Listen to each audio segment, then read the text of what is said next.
Todos los temas que encontramos en la palabra de Dios son de una importancia infinita para Dios.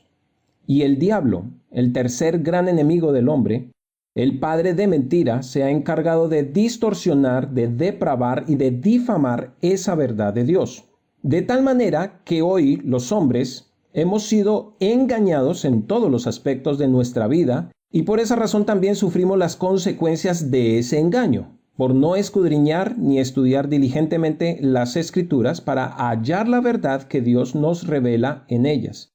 Y precisamente uno de los temas que más problemas ha traído en nuestras vidas es el tema del matrimonio.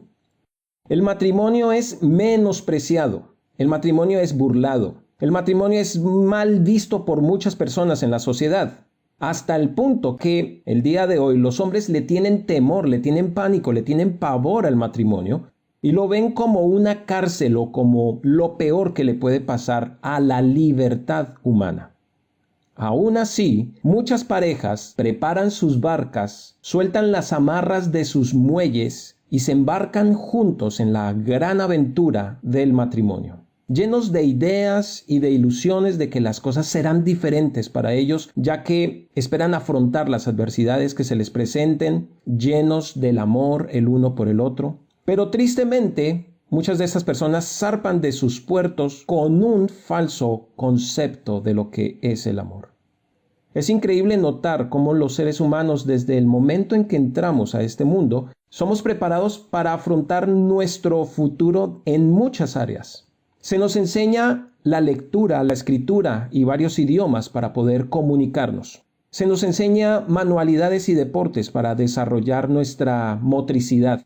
Se nos enseña ciencia, física, química, matemática, filosofía, artes, música, teatro y muchas cosas más para desarrollarnos profesionalmente en alguna de estas áreas en la cual vamos a ser capaces de subsistir por nosotros mismos en el mundo. Pero no somos preparados para llevar un hogar, no somos preparados para ser padres, no somos preparados para ser cónyuges exitosos y felices por el resto de nuestra vida. Si miramos con sinceridad, la mayor inducción con la que cada uno de nosotros llegamos al matrimonio es con el propio ejemplo que hemos recibido de nuestros mismos hogares. Si una persona ha tenido el privilegio de contar con padres responsables, amorosos y fieles, puede que esa persona siga esos mismos pasos con su propio matrimonio. Pero si alguien no ha corrido con la misma suerte y en cambio ha tenido malos padres, agresivos, maltratadores, machistas o feministas, desleales, infieles, etc., dicha persona tendrá dos opciones. Uno, seguir los mismos pasos de esos padres o segundo, hacer en su hogar todo lo contrario a lo que vio en sus padres. Con todo, el índice de divorcios, de madres solteras y de niños abandonados o de niños sin padres o con varios padres, aumenta escandalosamente cada día más, aún en aquellas parejas que vienen de hogares cuyos matrimonios han perdurado hasta la muerte. Esta preocupación por tantos matrimonios rotos y hogares destruidos es lo que ha llevado a muchos psicólogos, sociólogos y otros académicos a especializarse en el área de la vida matrimonial, con el fin de brindar ayudas a la pareja para poder llevar buenos matrimonios. Pero infortunadamente muchos de estos, aún con sus especializaciones, tampoco han podido llevar un matrimonio que perdure. ¿Quién podría auxiliarnos en esto? ¿Quién podría darnos las instrucciones adecuadas para vivir en pareja? Como cristianos sabemos que las respuestas están en el mismo diseñador y el mismo creador del matrimonio, en Dios. Y sabemos que su manual de instrucciones, la Biblia, está a nuestro alcance. El problema es que los hombres desconocemos por naturaleza al Dios de las Escrituras y por eso también desconocemos los principios que Él nos da en su palabra para todas las áreas de nuestra vida y con ello también para el matrimonio. Esta es la razón por la que muchos de los que dicen estudiar las Escrituras también se han preocupado por este tema. Y hoy podemos ver cómo estamos llenos, abarrotados de millones de libros de consejería, videos, conferencias cristianas que hablan acerca del tema del matrimonio. Pero con todo, los matrimonios infelices siguen aumentando y con ello también siguen aumentando los divorcios, aún entre cristianos. Y si hay algo que realmente le da al mundo un testimonio enorme de la verdad de las Escrituras, es un matrimonio bien consolidado, en amor y firme ante toda dificultad. ¿Qué podría decirles este humilde servidor que no se haya dicho ya en tantos libros y en tantos audios difundidos por todo el mundo y en las redes sociales?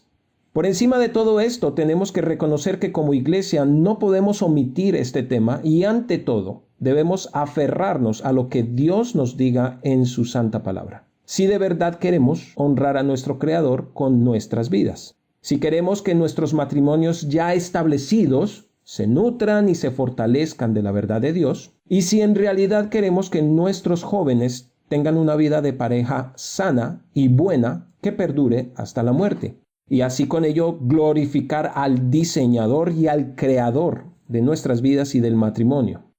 Así esta serie podrá ser de gran provecho para todos nosotros, si solamente nos disponemos a entender las normas de nuestro Dios. Por eso vamos a desarrollar entonces este tema basados en el manual de vida que el mismo diseñador nos ha dejado a nuestra disposición, que es la palabra de Dios. El apóstol Pablo nos dice en 2 de Timoteo capítulo 3 versículos 16 y 17 que toda la escritura es inspirada por Dios y toda ella es útil para enseñar, para redarguir, para corregir y para instruir en justicia, a fin de que el hombre de Dios sea perfecto, enteramente preparado para toda buena obra. Y junto con su palabra perfecta, viva y eficaz, vamos también a hacer uso del don único y maravilloso que Dios nos ha dado a los seres humanos, del raciocinio, para entender de forma correcta y lógica cuáles son esos principios y propósitos que Dios tiene para nosotros en la unión matrimonial. Por todos nuestros medios de comunicación, la música, el cine, la televisión y la internet, se nos ha comunicado un concepto torcido, errado y depravado del amor y también del matrimonio. Y lo vemos a través del machismo, del feminismo, de la infidelidad, del adulterio, de la promiscuidad, de la fornicación y de la homosexualidad. Por eso esta serie tiene la intención de llegar hasta el importantísimo tema del matrimonio en su mismo orden secuencial lógico. Hablaremos en primer lugar acerca del amor, luego hablaremos acerca del noviazgo y por último tocaremos el tema del matrimonio. De ahí el título de esta serie: Amor, noviazgo y matrimonio. Y lo haremos desde la perspectiva de Dios y no desde la perspectiva que tenemos los hombres o que tiene la sociedad, que desde hace mucho tiempo ya viene corrompida por el pecado y que con el pasar de los años cada vez se descarría más y más de los principios establecidos por Dios para nosotros. Con toda seguridad podemos decir que el origen de tanto fracaso matrimonial es por un noviazgo desacertado, un noviazgo no bíblico. Y que el origen de un noviazgo no bíblico es por un desconocimiento de lo que en realidad es el amor. Así que un acertado conocimiento bíblico de lo que es el amor nos llevará a un noviazgo bíblico y un noviazgo bíblico nos llevará a un matrimonio bíblico que nos dará la felicidad que la Biblia promete y que evitará un divorcio antibíblico. Así esta serie es para aquellos jóvenes que aún no han entrado al noviazgo. Para aquellos jóvenes que tal vez han fracasado en uno o varios noviazgos. Para los jóvenes que están dentro del noviazgo, con esperanzas de tal vez llegar al matrimonio. También es para los que están a punto de entrar al matrimonio. Y para nosotros también, para los que estamos felizmente casados. Para aquellas personas que difícilmente están casadas o erradamente casadas. También para las parejas que están pasando por alguna crisis en su matrimonio. Y para los que están a las puertas del divorcio. Esta serie es para todos los que tienen el deseo de amar y de ser amados. Y será de mucho provecho para todos nosotros si tan solo nos disponemos a acreditar a lo que Dios nos dice en su palabra. Y en lugar de conformarnos a lo que dice el mundo, en lugar de conformarnos a la ideología de este siglo, somos transformados por medio de la renovación de nuestro entendimiento para comprobar cuál es la buena voluntad de Dios, agradable y perfecta. Es lo que Pablo nos dice en Romanos capítulo 12, versículo 2. Por eso, la Biblia será nuestro manual de estudio para este tema. ¿Quién quiere casarse para ser infeliz? ¿Quién quiere casarse para tener una vida desgraciada? ¿Quién quiere casarse para sufrir el desamor, la traición, el adulterio o el abandono? Estimados oyentes, les invito a que tomen sus Biblias, dispongamos nuestra mente y nuestra voluntad para conocer lo que Dios nos tiene que decir en cuanto a estos temas tan importantes para nuestra vida. Vamos a comenzar el día de hoy con el primer tema, el amor. Primera parte, definición del amor. El tema del amor es un tema crítico dentro de la fe cristiana, porque la verdad es que la gran mayoría de los hombres tristemente no pueden definir el amor, aún los mismos cristianos. En términos concretos, la gran mayoría define el amor como una emoción, una sensación o un sentimiento, como la máxima expresión de cariño por otra persona. Muchos dicen, el amor es lo que sientes cuando ves a alguien que te gusta. Es esa ternura, ese cariño que sale de tu interior y que se expresan por medio de palabras hermosas, a través de besos, caricias, abrazos. De hecho, esa es la manera como nuestro diccionario define el amor. Que el amor es el sentimiento de vivo afecto e inclinación hacia una persona o cosa a la que se le desea todo lo bueno. O también nos dirá que es el sentimiento de intensa atracción emocional y sexual hacia una persona con la que se desea compartir una vida en común. El problema con estas definiciones es que están aferradas a las emociones. Y el amor no puede ser ni una emoción ni un sentimiento, bíblicamente hablando, porque es imposible que lo sea. Porque si el amor fuera un sentimiento, entonces Dios no podría ordenarnos a los hombres a que amemos a nuestras mujeres, como lo dice en Efesios capítulo 5, versículo 25, que nos amemos unos a otros, como nos dice en Juan capítulo 13, versículo 34. Es imposible que Dios nos ordene a sentir una emoción. Eso es como si una madre le ordenara a su hijo a lavar los platos cuando éste no quiere hacerlo y cuando detesta hacerlo. Y es como si ella le dijera, lava los platos, yo te lo ordeno y te ordeno que lo hagas y que lo hagas con gusto. No puede. Ella puede ordenarle a su hijo a que le lave los platos, pero no puede ordenarle que lo disfrute, si eso es lo que a él le desagrada, porque eso es un sentimiento y esa emoción es contraria a su voluntad. Casi todos se basan en que el amor es una emoción y a la vez también somos conscientes todos que no se le puede imponer a alguien a que sienta amor por otra persona. Esa es la razón por la que todos buscamos que el amor surja en la persona que nosotros queremos y lo hacemos a través de expresiones cariñosas, palabras románticas, detalles bonitos, regalos, atenciones y actos de servicio con el fin de enamorar a esa persona. Cuando queremos que alguien nos ame, hacemos cosas para que el amor surja en ella. Pero no podemos ordenarle a una persona a que sienta algo que no siente. Esa es la razón también por la cual nosotros siempre fallamos al animar o al aconsejar a otros. Cuando por circunstancias difíciles hay personas que se encuentran tal vez enojados, tristes, desanimados, deprimidos, acongojados, destrozados emocionalmente, no podemos llegar a donde la otra persona y decirle, vamos, cambia ese sentimiento, no te sientas así. Eso no se puede hacer. En nuestras relaciones sociales siempre habrá personas que no nos gusten, que no queremos. Habrá personas con las que nosotros no armonicemos, no compaginemos, con las que no podamos relacionarnos correctamente, personas con las que choquemos.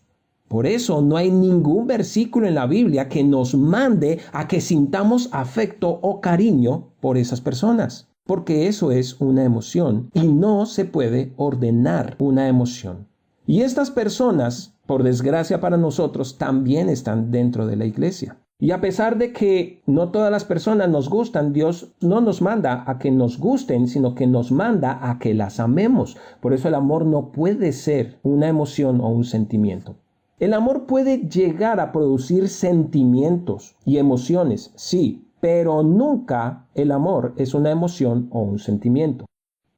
El amor es de lo que más se habla en el mundo. Es lo que todos buscamos, pero ninguno de nosotros lo podemos definir concretamente. Y si nosotros no podemos definir lo que es el amor, ¿cómo sabes entonces que estás enamorado? ¿O cómo sabes entonces que alguien en verdad te ama? Que te ama con sinceridad, auténticamente. ¿Cómo lo sabes? Cuando se pregunta qué es el amor, muchos cristianos contestan, bueno, Dios es amor. Pero esa respuesta queda corta. Esto tampoco nos define algo concreto. Y debido a que cada uno tiene un concepto propio y diferente del amor, entonces de esa manera todos manifiestan también muchas definiciones diferentes acerca de Dios.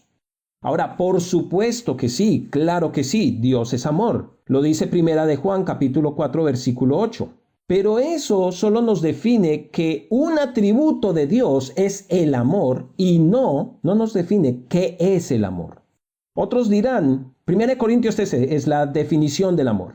Pero ahí no vemos una definición concreta de qué es el amor, sino que vemos las características de lo que el amor hace y lo que no hace.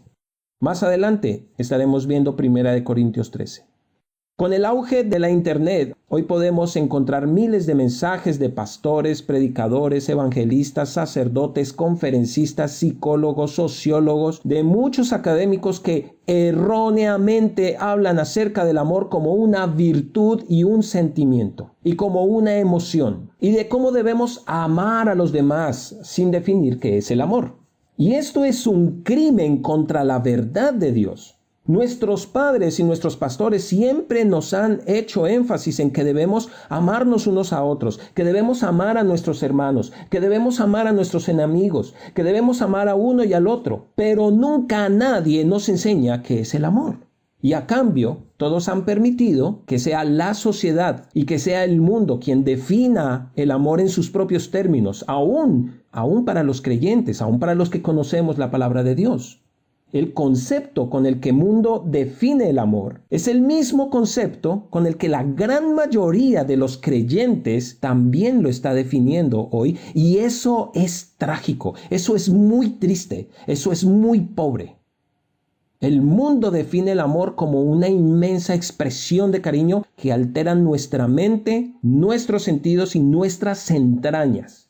Esta gran emoción surge involuntariamente desde nuestro interior, inunda nuestro cuerpo y se desborda de nosotros expresándose con palabras de afecto y ternura, con actitudes de servicio y, como lo dijimos también, sobre todo con contacto físico, a través de abrazos, besos, caricias y sobre todo a través del sexo.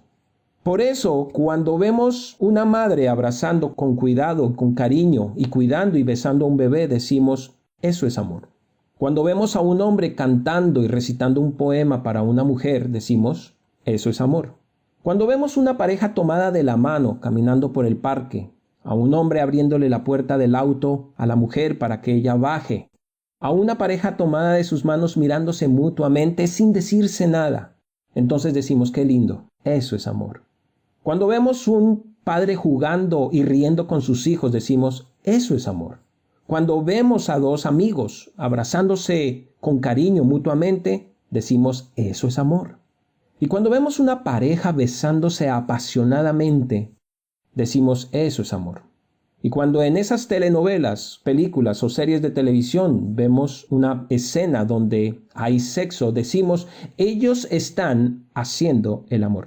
Eso es terrible, porque nada de eso es el amor en sí mismo.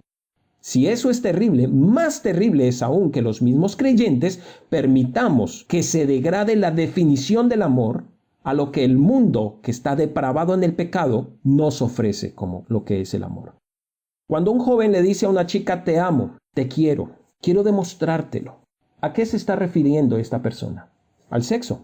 Por eso el 99,99% de las veces que los medios de comunicación se refieren al sexo, lo definen como amor.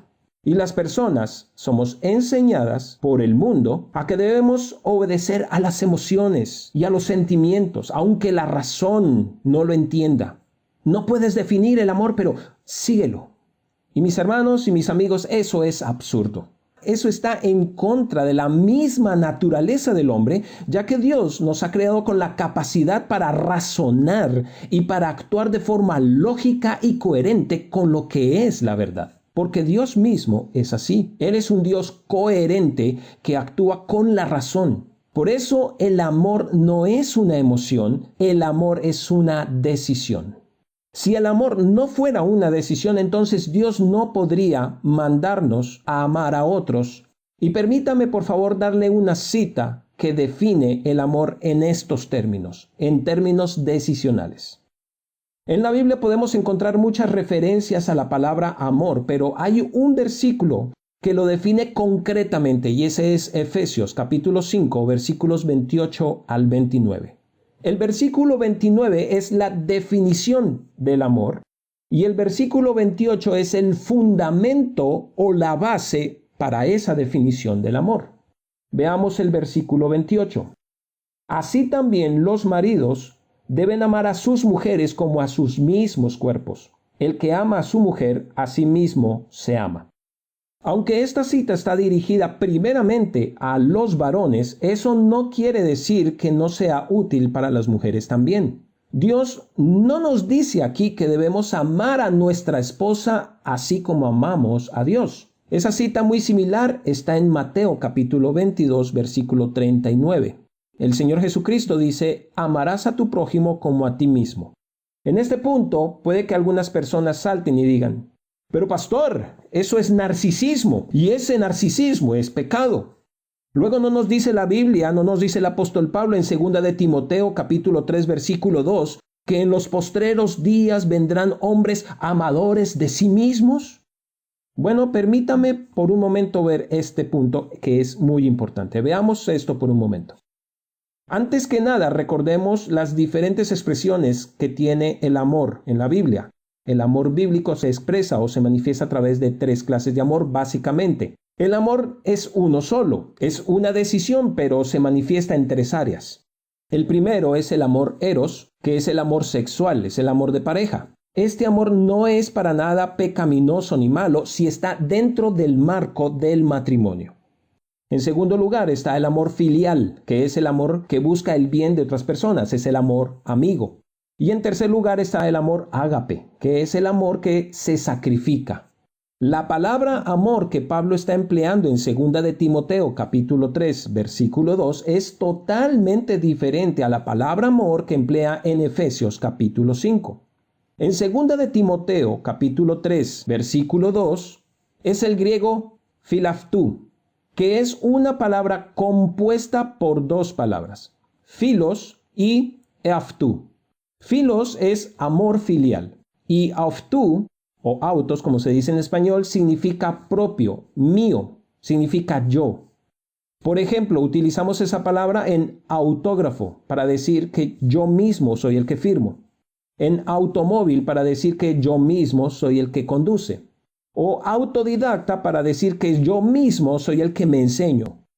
Así la palabra philaphtus significa amarse a uno mismo. Esto es sobresalir por encima de los demás. Que en primer lugar son mis deseos, no tus deseos, mis impulsos, no tus impulsos, mi necesidad, no tu necesidad. Primero yo, segundo yo, tercero yo y siempre yo. Eso sí es narcisismo. Y eso es lo que dice 2 de Timoteo capítulo 3 versículo 2. Esos son los hombres que habrán en los últimos tiempos. Pero en cambio, en Efesios capítulo 5, la palabra que Pablo emplea para amor es ágape. En esta clase de amor se piensa primero en la otra persona antes que en uno mismo. ¿Cómo puedo yo dar? ¿Cómo puedo ayudar? ¿Cómo puedo servir? ¿Cómo puedo aconsejar, levantar, edificar, sustentar a otra persona primero? En primer lugar son sus deseos, no mis deseos. Son sus impulsos, no mis impulsos. Es su necesidad, no mi necesidad. Primero el otro, luego el otro, por último entonces yo. Ese es el amor con el que se describe a Dios. Ahora, ¿cuántos de nosotros hemos escuchado a algún líder o pastor cristiano que nos diga que debemos amarnos a nosotros mismos y que nos diga cómo debemos hacerlo? Y la definición de lo que es el amor, la base de nuestras relaciones sociales, la base para vivir con otros y la base para el matrimonio se encuentra ahí. Y la única forma de entender Efesios capítulo 5, versículo 28 es teniendo en cuenta su contexto. Y el versículo siguiente define el amor. Versículo 29.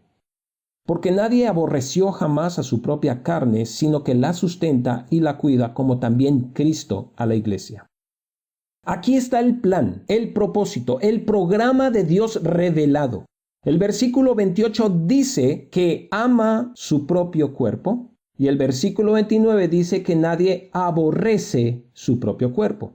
Y cuando dice sino que, esa frase da la pauta para introducir o para definir lo que es lo opuesto a aborrecer su propio cuerpo. Eso es lo que gramaticalmente vemos aquí. Y lo opuesto para aborrecer su propio cuerpo es que lo sustenta y lo cuida, así como Cristo a la iglesia. Ahora, por favor, veamos en detalle estas dos palabras. Sustentar es alimentar, nutrir, fomentar, sostener. ¿Para qué? Para que algo o alguien crezca, se desarrolle y madure. Sustentar es nutrir para llevar a la madurez. ¿Pero de qué clase de madurez estamos hablando? Bueno, la Biblia nos muestra lo que es la madurez a través de la misma persona de Jesucristo.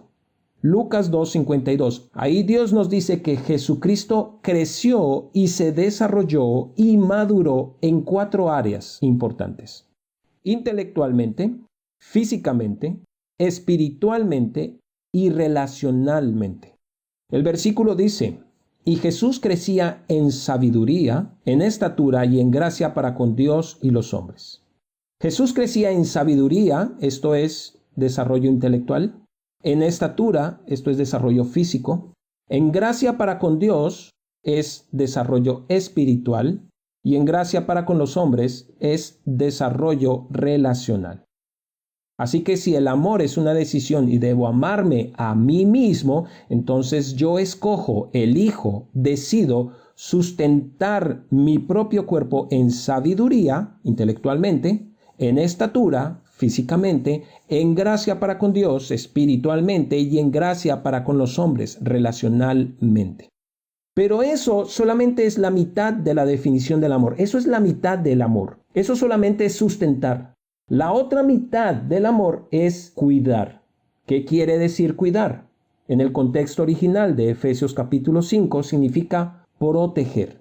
Es proteger ese sustento que le estoy dando a mi vida. ¿Qué es lo que le doy a mi cuerpo? ¿Con qué alimentamos nuestro cuerpo? ¿Qué vicios estamos introduciendo a nuestro cuerpo? ¿Qué cosas miro? ¿Qué cosas entran por mis ojos? ¿Qué cosas están afectando mi mente? ¿Cuáles son las películas, los videos musicales, las cosas que veo? ¿Qué escucho? ¿Cuál es la música que escucho? Entonces tenemos 2 palabras que definen amor. Sustentar, que es proveer, es poner nutrientes para llevar al crecimiento, y cuidar, que es proteger o atender ese crecimiento, ese sustento que se está dando. Es atender a que nada ni nadie dañe ese crecimiento. Eso es lo que hacemos con nuestros hijos y eso es lo que hacemos con nuestra vida. Y con estas 2 palabras ya tenemos la base para la definición bíblica más completa de lo que es el amor. Ahora viene lo más difícil. En una frase, en cortas palabras, definir el amor, teniendo en cuenta lo complejo que es y teniendo en cuenta la definición que la Biblia nos da. Complementemos la frase sin perder su significado. El amor es la decisión de proveer y proteger. El amor es la decisión de proveer y proteger. Así en Efesios capítulo 5 ya me está diciendo cómo debo amar a mi esposa. Debo cuidarla y debo llevarla a la madurez intelectual, física, espiritual y relacional, así como lo hago conmigo mismo. Y debo cuidar y proteger de ese sustento que le estoy dando a ella, de cualquier cosa o cualquier persona que pueda dañar ese crecimiento, que pueda perjudicarla a ella, así como lo hago conmigo mismo. Y ahora también puedo entender qué es a lo que Dios me llama cuando me dice que debo amar a ese hermano en la fe que es tan molesto, a ese vecino tan malvado que no conoce a Dios y aún a mis propios enemigos que solamente buscan hacerme daño. Debo decidir servir como lo haría a mi propia vida. Amar es imperativo, es un mandato. Y esto no tiene nada que ver con ni emociones ni sentimientos, solamente con decisiones. Es una decisión. Nosotros escogemos a quién amar. Y ustedes, amadas mujeres, cuando se han casado o han aceptado una relación, ustedes han escogido hacerlo. Ustedes han decidido hacerlo. Pero, ¿de qué manera podemos entender ese amor ágape? Si de todas maneras debo amarme primero a mí mismo para amar así a los demás. Permítame darle un ejemplo práctico y terminamos con esto. Cuando usted viaja en un avión, hay algunas normas de seguridad que usted debe seguir al pie de la letra cuando surge una emergencia. Y una de ellas es que en caso de una emergencia, cuando las mascarillas de oxígeno se activan y se sueltan, usted debe primero ponerse su mascarilla antes de ayudarle a otros a ponérsela. Si usted lo hace al contrario, si usted no lo hace en este orden, usted puede tener una recaída, usted se puede asfixiar, usted se puede ahogar y tampoco va a poder ayudar a otros, como por ejemplo a su hijo pequeño. ¿Usted ama a su hijo pequeño que va en el avión con usted? Entonces usted primero se toma unos segundos para ponerse usted la mascarilla de oxígeno y luego sí puede dedicarse de lleno a atender a su hijo y también a otras personas que tenga a su lado o que estén cerca de usted. Y esto mismo es lo que Jesucristo nos dice. Esto no es narcisismo. Si usted no se provee y no se protege a sí mismo, usted no va a poder amar a otra persona. Usted no va a poder proveer y proteger a otros. Si usted no se ama a usted primero, usted no va a amar a otros y no tendrá tampoco cómo brindarles ese amor. Concluyamos. Debemos conocer primero lo que realmente es el amor antes de amar. Y la razón por la que Dios nos manda amar es porque esto es algo que podemos hacer aún por encima de nuestras emociones o sentimientos. Cuando Dios me dice que debo amar a esa persona que están más allegadas a mí y con las que convivo, a esas personas que me exasperan con sus palabras y actitudes, esas personas que hacen cosas que me molestan, Dios me está diciendo que tome la decisión de actuar y de hacerles bien y de servirlas y de ayudarlas y de darles a ellas todo lo que yo puedo darles, de darme a mí mismo a esas personas pensando en lo que es bueno para ellas. Eso es amor. Como puede ver, nada de esto depende de mis emociones o de mis sentimientos. Eso es el verdadero amor y es proveer y proteger. Y es una decisión de hacer lo que es bueno y correcto para otros. Y eso no es fácil, porque eso cuesta. Y porque el verdadero amor es sufrido y es sacrificial. Y ese es el verdadero amor de Dios. El amor de Dios no es un amor sentimentalista, emocional y melancólico únicamente, como muchos hoy nos los están presentando erróneamente. Dios sí tiene emociones, Dios sí tiene sentimientos, pero el amor de Dios, en primer lugar, el amor no es un amor sentimentalista, emocional o melancólico. Es un amor decisional. Es un amor que le llevó a actuar a nuestro favor, aun cuando nosotros no lo merecemos. Pero eso será el tema para nuestro próximo estudio. Por ahora preguntémonos si realmente sabemos lo que es el amor. Preguntémonos si realmente nos estamos amando a nosotros mismos. Y si nos estamos alimentando y cuidando a nosotros mismos, no solamente de la manera física, sino también con la verdad de Dios para amar también a otros. El amor no es una emoción, pero las emociones y los sentimientos sí vendrán como resultado de ese verdadero acto de amor. Que nuestro gran Dios nos conceda la gracia suficiente para aceptar su santa palabra, para cambiar nuestra forma de pensar y para actuar de acuerdo a esa verdad que Él nos está dando.